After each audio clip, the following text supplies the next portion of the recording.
What the world needs now is love. More love. Stars literally aligned. He's always been the one. There's someone out there for everyone. I'm Nancy Regan, your host on the Canadian Love Map. We are on a journey to uncover and share love stories of all kinds. He's never forgotten to bring me flowers. We're hoping we're going to give a little good news to this world. Even in these dark times, the life continues to go on. It's all about compassion, devotion, adventure, and of course, love. Everybody needs somebody. Everybody needs love. This is the Canadian Love Map. Well, love is the most important thing. Dance and music will always be a part of me. And as they say, once a dancer, always a dancer. When I first started dancing, it was, the joy of doing it. And then as a choreographer, it became the joy of seeing my work and seeing the joy that the dancers or the artists got from doing my work. And then it's morphed into the joy that it gives people. Once you love what you do, it's just fun. Even the little problems or the trying to figure things out, it's all like cotton candy to me. Today's love story belongs to Sean Cheeseman of Calgary, Alberta. Sean is a classic example of how dreams can come true. His first professional gig as a dancer was at the young age of 17, and it was bad. And by that, I mean the music video by none other than Michael Jackson. As you can imagine, Sean's career blossomed from there, leading him to work with many of the biggest names in music. He also found a flip side of fame as a judge on So You Think You Can Dance in the USA, UK, and Canada, of course. Sean's love of dance, choreography, and teaching shines brightly, as does he. This is the Canadian Love Map. Sean, welcome to the Canadian Love Map. No, thanks for having me. I have a bit of a problem because all of my friends who are dancers have been a little swirly, a little ungrounded lately because they are so excited that I get to speak with you. So thank you for making this possible. I think I'm catching you in LA today. Is that right? Yes, LA is where I live, and it's so nice to hear that people appreciate the work I've done with dance. So love to hear it. Sean, I'm curious. Has there ever been a moment when you are meeting someone for the first time and they don't know about you, and as they're finding out what you've done in your life, they start to almost look suspicious, like, come on, this isn't for real?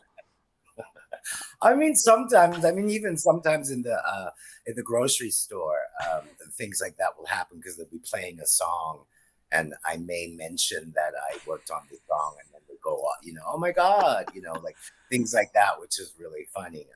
Normally everybody's really happy. That's the great thing about, coming from the world I come from. Mm-hmm. What a wonderful way to have been able to make a living. Let's talk about how this beautiful love affair with dance started for you. My mother always says, I was born in Trinidad and we moved to Canada when I was 5. But before I moved, my mom said as a baby, as soon as music would play, I'll be in the crib and be moving.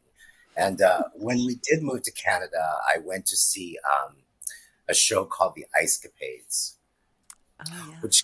which got me into figure skating. And because of the figure skating, I decided to take dance. And that took over. What age were you when you started figure skating? 6. Oh, that's great. And that you were a pioneer in a way. You were ahead of your time because I think that was still a time when boys went into the hockey arena and the girls went into figure skating. And you obviously went the right direction for you. Yeah, I remember the hockey coach. It was all about, you need to learn to skate first. So I went and took figure skating, and I immediately fell in love with it. I think it was always that feeling. Figure skating is dancing on ice. Yes. So it was just my first taste of what my career would turn out to be. And were you just a natural at the age of 6? With skating, my brother was, funny enough, Ah. my brother, who's 10 years older than me, we went skating for the first time, and he could skate. I couldn't leave the boards. By the time the TV show Fame came on TV, that was when I was full on. I want to be a dancer. That really took over for me. Do you remember that? That's so funny. I was talking about that show the other day because I met an actress from New York who actually went to that high school, the Fame High School. And I would love to know if there was a character in particular or something about the show that just lit you up and hooked you. Well, I think where I grew up in Calgary, I was always the only Black kid. I was the only Black kid in school, in skating, in dance, in everything. And it was just seeing a multicultural of people and seeing a Black dancer like Leroy, it just made me go like, yes, that's what I want to do. And I wanted to get married to Debbie Allen. That was my dream, was that I was going to meet Debbie Allen and get married to her. And I used to sing the song like it would go, Fame, remember my name, remember. And I used to go, remember my name, Sean Cheeseman, because I knew I had to move to New York one day. Wow. That's like musical manifesting. Yeah, exactly. Really impressive. I also love the idea that when you consider that theme song, it was all about that belief in oneself and I'm going to make it. And, so often people think, oh, do dreams really come true? And man, you are an example of how dreams can absolutely come true. Tell me, after singing that song and starting into dance, how did the path go from there? At the time, I never really thought about it, but my first like professional job was the music video "Bad" by Michael Jackson. I was 17, and even getting the audition was really wild. A friend of mine was visiting me from Calgary, and she forced me to go because we used to listen to the Thriller album.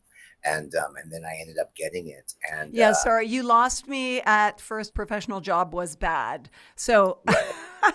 I'm like the mental breaks went screech. Let me just back up and underline that. This was your first ever professional job, and you were going out for an audition for a Michael Jackson video. Exactly. Yeah. Bonjour. I know. That's the great thing about youth, yes. Because you just do what you want to do, and you don't have time to think about what's going on. I think if I was older, perhaps I would have been a little bit more apprehensive. But I also had my friend Helen going, "You've got to go, Sean. You got to go." So wow. Yeah, there was a lot. And so, what was the audition process like? We had to go into this room, like normal dance auditions, and there was a choreographer that taught us a combination, a little dance thing, and then you were kept. And as the day goes on, you keep going, and then they said they would call you for a callback. And at the callback, Michael Jackson was at the callback. Okay, screech again. That was when it was. Let me ask you about Michael. In that, I believe that Thriller was this groundbreaking video that really started a whole new genre of videos. Until then, music videos, am I right, had really just been pictures with music. Yes. And so what did Michael Jackson mean to you as a dancer? Well, growing up, I was a huge Jackson fan. I was a huge fan of Thriller. So the thought of being able to dance in one of his videos when I was a fan of his work was unbelievable. I remember just leaving rehearsal, and it was downtown in New York, and I'll be walking by Union Square, I think, and I would just be wanting to tell everybody that I saw walking around me, I am working with Michael Jackson, and he's upstairs in that building. It was really... because it was a time when he was also really, really huge. Yes. It was the album that came after Thriller. Mm-hmm. And nobody knew that he was doing this video, and it was really a remarkable time. Yeah. So what was that like when you went in and you auditioned for Michael Jackson? You got to just take us into that room with you, if you will. Well, I remember there was just, as you can imagine, hundreds of people, first of all, in the line to get to there. And each time I would do the combination and they would call my name out to stay, I kept going, all right, I guess I'm moving on. And every time I was surprised that I kept moving on until I when I finally got it. I remember I actually remember the first day of shooting, because I was so young and so green to the business. I didn't know they had catering for you. So I brought like my, packed lunch. Love it. And I remember, and these are the days before cell phones and stuff. So I remember on our break calling home from my mom and my dad on the payphone. And I was like, Mom, they like feed us and they have like this big food. It's like catering, like everything was completely new to me. And how exciting was it for you to see Michael dance, or assuming you were actually in the same room, or were your scenes shot completely separately? No, I was, a lot of the times I'm right beside him or right over his shoulder. So it was really cool because I know that he already came prepared. He already knew the routine, and I know every night they used to go back to his hotel room and the choreographers, and they would work on stuff. And so he would come prepared, and we would have to learn it after he already knew what was going on. And he would also put some of his input. The great thing about this generation that they have access to these video phones, and they can document their whole life, it's a good and bad thing. Mm-hmm. Like the good thing is that I was living in the moment, yes. enjoying what was going on. The unfortunate thing is I don't have it documented like they do in this time. You just have the actual video, not the rehearsal process and so on. What did you learn from him, if anything, during that shoot? For one, he likes the music really, really loud. I mean, like every time the playback came on, we would jump. It was that loud.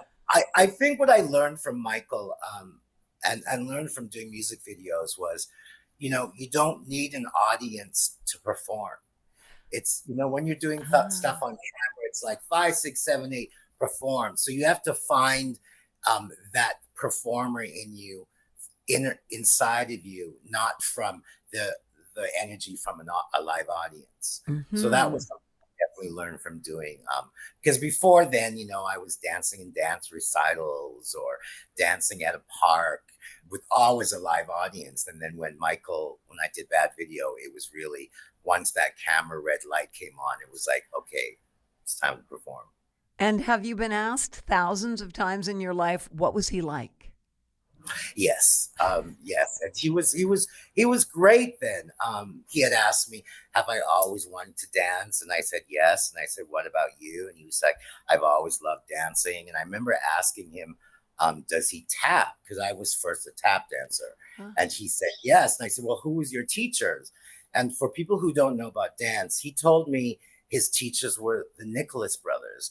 Now, the Nicholas brothers, that is like tap royalty. So to hear that was just like, wow, like that was your teachers, it was really, really phenomenal. Well, you were practically a child when you worked with Michael Jackson. You were 17 years old. Here it's your first job with Bad. And yet you had no idea at the time how many legends you were going to work with through your career. Yeah, I mean, truly, it was definitely my first taste in show business. And there, it's, when you look at my career, it looked like everything was easy after then, and it wasn't. Mm-hmm. There was definitely some highs and some lows, but I always knew, and I don't know if this came from my parents or if this came from me, I always knew I was good at what I did, and not in a braggadocious way. Right. It's because it always made me feel good. And I always felt like it was my comfort zone. It was where I belonged. Mm-hmm. You know, that was one of my first things about moving to New York. And I went to the Alvin Ailey School that I really felt like I finally found the place where I belonged. Through all the ups and downs, I knew this is where I needed to be. So that's it. You were never doubting, am I really meant for this path? It was clearly your path. Although there were going to be some obstacles, as there are on every path. Right. Where did you go from bad? Where did the path go from bad? From bad to worse? Well, so I remember because I originally moved to New York because I really wanted to be on Broadway, and I went out for a Broadway show and I got that, but I lost it because my papers weren't in order. Ouch. And then somehow I ended up moving to LA because it was easier to do music videos at that time, visa wise, and I got into another Michael Jackson video. It was a song called The Way You Make Me Feel. And then I auditioned for Vanessa Williams, was just coming out as an artist. And I auditioned for her first single. And she came up to me after the audition, and was like, oh, you were so good. And somehow on that set, we clicked that she then asked me to choreograph her next single. Oh, wow. And that's how I started choreographing. So I was, it seems pretty fast now because I think I was 19 when I started. Yeah, it seems fast, but there was a lot of work into getting there. Mm-hmm. I was definitely somebody that nothing was really handed to me. I always had to audition or pay with my sweat. But that's what got me started in choreography. And then like 10 years later, I ended up choreographing Michael and Janet in the video Scream. So that was a very major moment for me to go wow, just 10 years ago, I was just a dancer in your video. And now I'm telling you, giving you the steps that you need to do. So that's a major moment for anyone, anywhere. I'm curious about that transition from dancer to choreographer, and knowing how much joy and how much meaning dancing gave you. Did it really flow naturally into the choreography side, or was that more of a business decision? No, I feel it was an easy transition for me. And it's not for everybody. Like not every choreographer was a good dancer, or every dancer makes a good choreographer. Mm-hmm. But from a little child, I would be telling my mom, come to the living room, and my parents had put up mirrors in the living room for me to dance. And I would go, let me show you what I made up. My mom would be like, why don't you do this more, do that more? And once I started working with other choreographers, sometimes they liked it and sometimes they didn't. I would be like, well, why don't we try this? It was something that was natural to me. And so it just, I think it was something that was just ingrained in me naturally, honestly. And I'd love to know what your creative process is when you're coming up with a choreography, or what it was in those days, especially. Because, I was talking to a composer recently who says he sort of sees in a visual way, he sees the notes for all the different instruments. And I was quite fascinated by that. And I think for choreography, it's a whole different mind than I have. I can't even imagine how you come up with all of the different steps and the different moves for different players. I think, I've definitely gone through a metamorphosis from when I was younger to where I am now. When it comes with choreography, when I first started, it was all about the steps to me. And because I'm always dancing, it came from me naturally, but I would have to do it to feel it. Mm-hmm. But as time's gone on, I could start visualizing in my head, like your composer, right. What I wanted to do.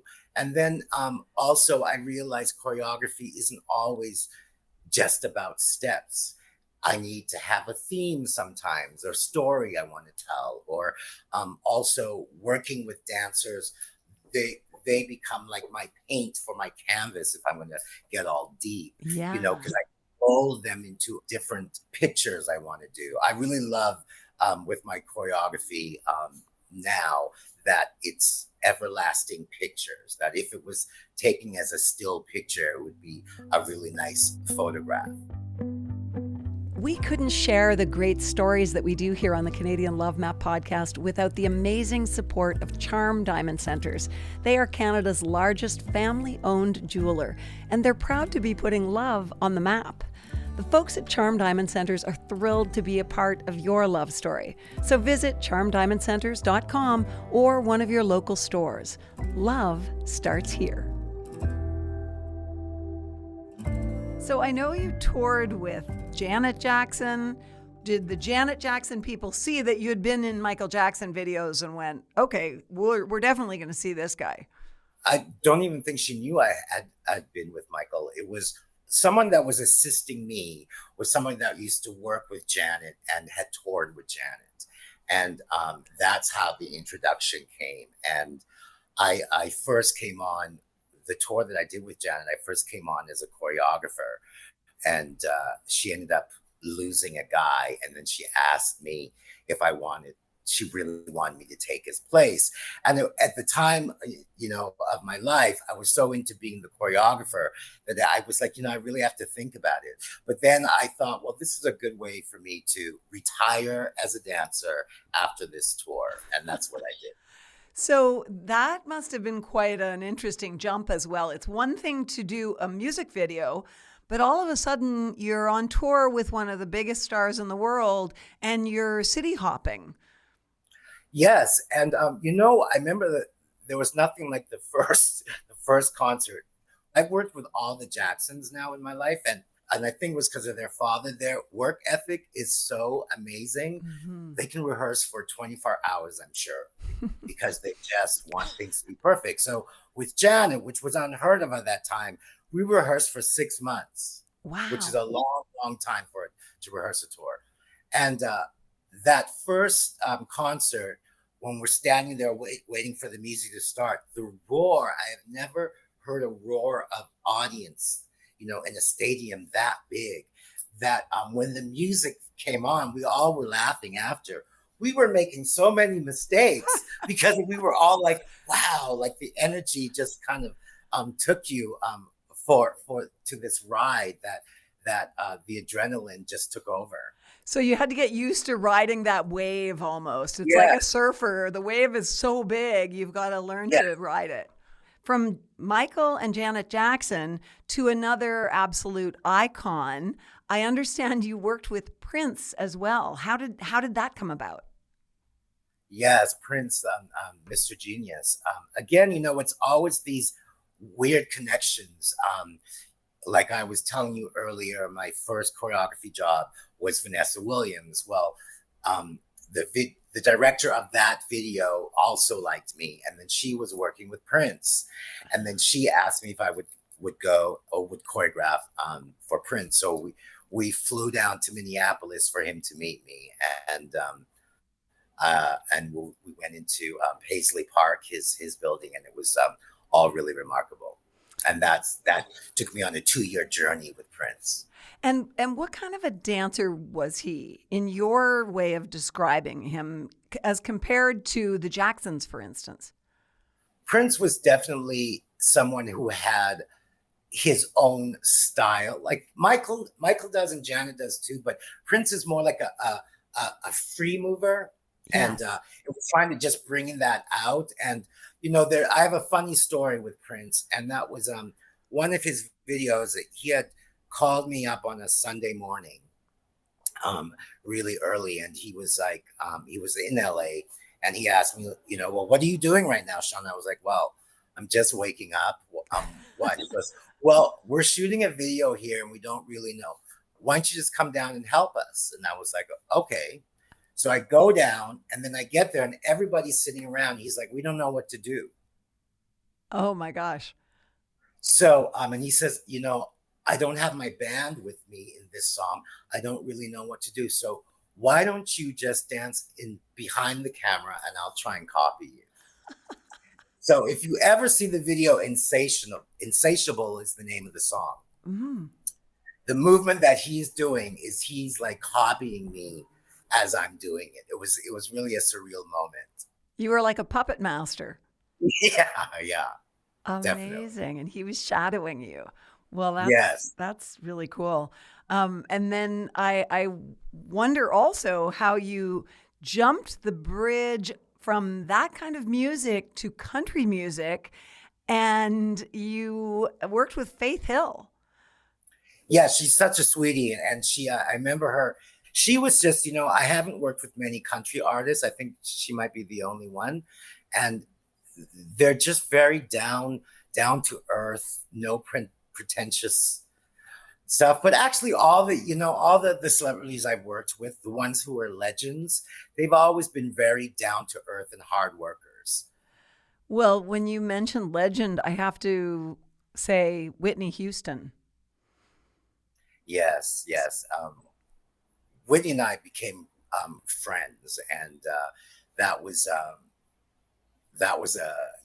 had it was something I had done with Prince on the MTV Awards. The director of the movie saw that, so they interviewed me to be the choreographer, and then I had to audition to be the character choreographer in the movie. But we just hit it off for some reason. She was very, very, very funny, and we would just laugh all day, and it was really a great time.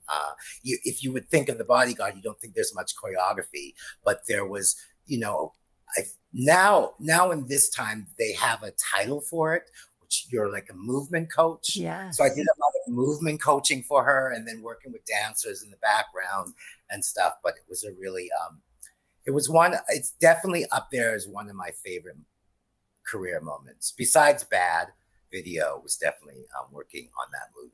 Well, really, I remember the scenes from that movie where she is on stage, and I can't help but think that you really created part of that tapestry that made it believable. She was an enormous star, which of course she was anyway. And that movie was an extraordinary success. So congratulations on your contribution to that, because it's so interesting to think about how your talent wove in with all those other talented people. Yeah, I mean, it was really, it's so funny. I think it's probably like this for any profession, but because this is my profession, I can only speak about it. But once you love what you do, it's just fun. It's even the little problems or the trying to figure things out. It's all like cotton candy to me, for the love of cotton candy, because I would come home and just be like, oh, what a great day, and exhale and just can't wait for the next day. Amazing. And that was definitely like that for working on The Bodyguard. Well, you've worked with so many huge names, and you've also won a lot of awards. And I'm curious about what the awards mean to you. I feel like the awards really just the acknowledgement from my peers, or even the public appreciating the work I do. And also, I'm such a mama's boy, and I was a daddy's boy too. I know it makes my parents proud. So that's what the awards mean to me. Do you send the awards to them to keep on the mantle? I actually do. Do you really? Yeah, I do.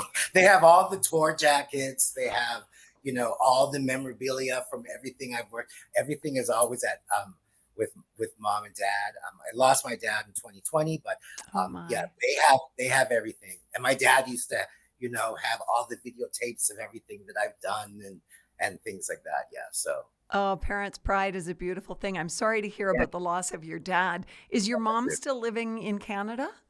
Yeah, she's in Calgary, and I'm going to see her soon because her 90th birthday is coming up. And my brother lives there. So. What's her first name? Gloria Cheeseman. Gloria, happy birthday. Soon to be. Happy birthday, Gloria.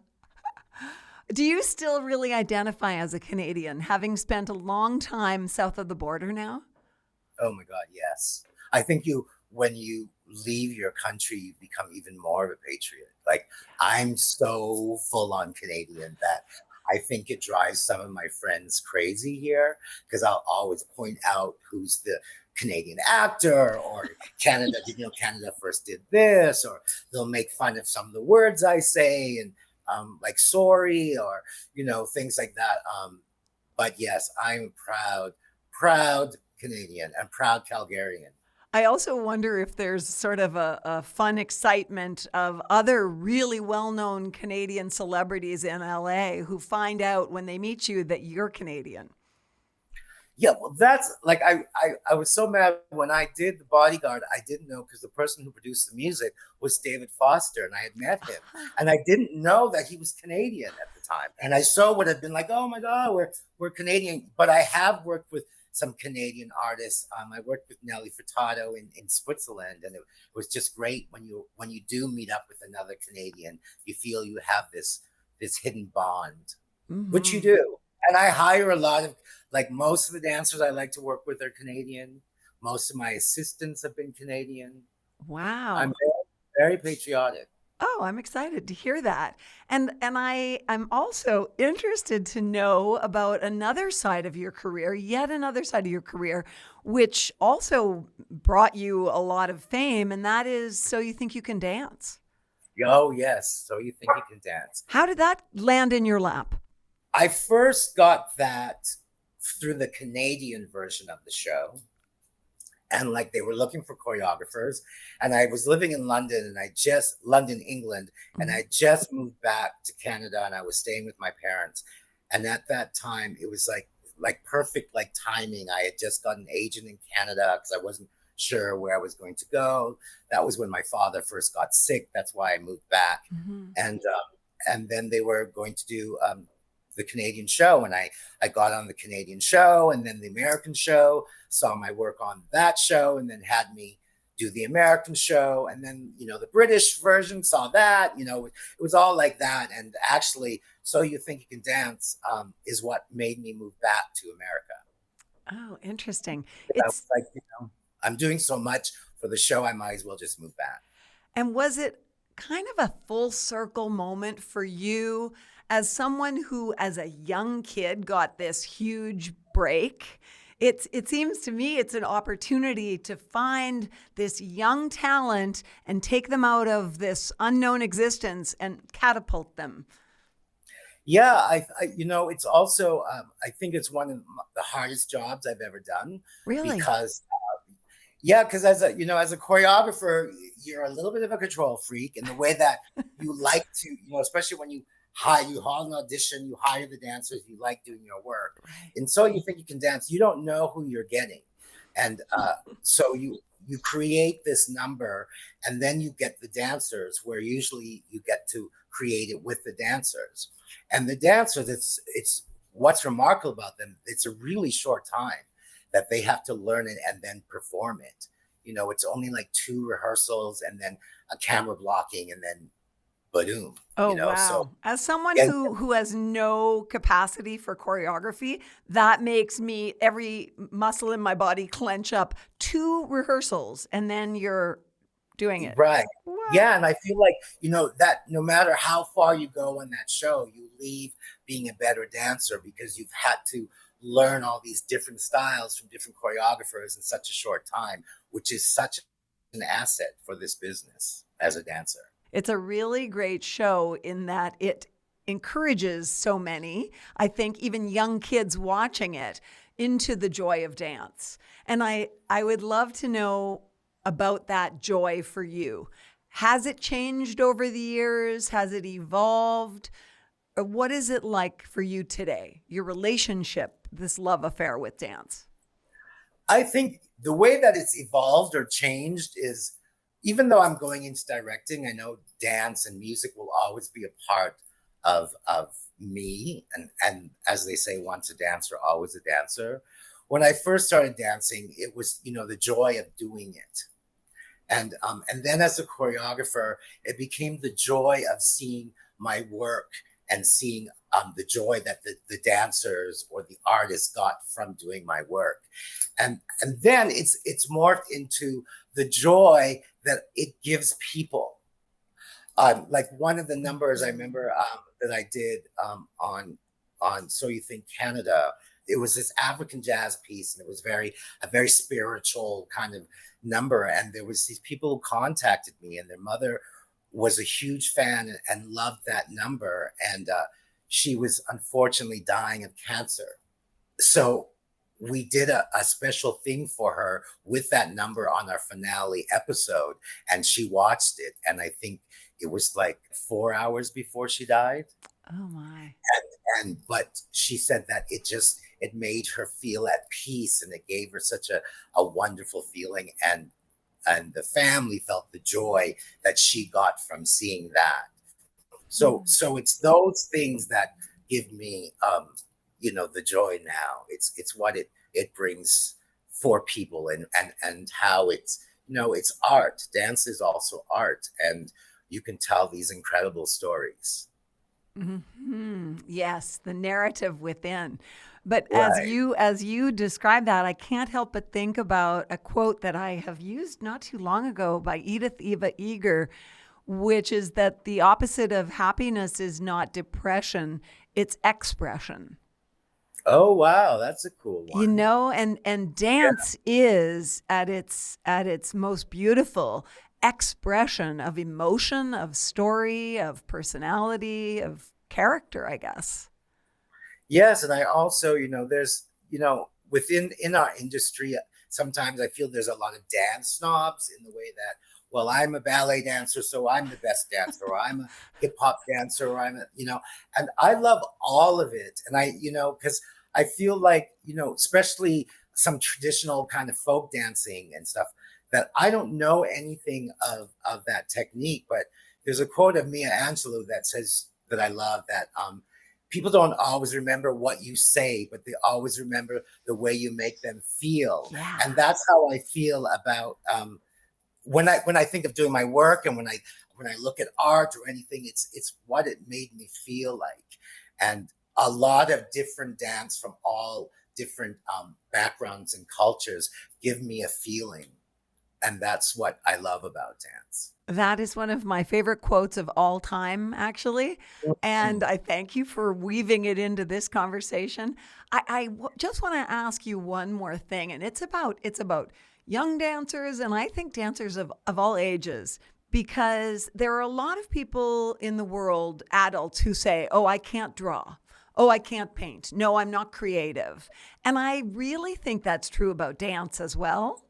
And for a long time, I, as a dancer, just dancing for fun, was very inhibited because I thought I was focused on people seeing me and judging me. And I believe as you get older, you leave that behind and you just show up. And now I just show up and dance. And I may look like, the ridiculousness of Elaine on Seinfeld, but it's joyful when you really just are present and do it. What advice would you give people who say, oh, well, I can't really dance? Getting back to kind of what I just said, is that it's even hard to define what dance is. It's all about how it makes you feel.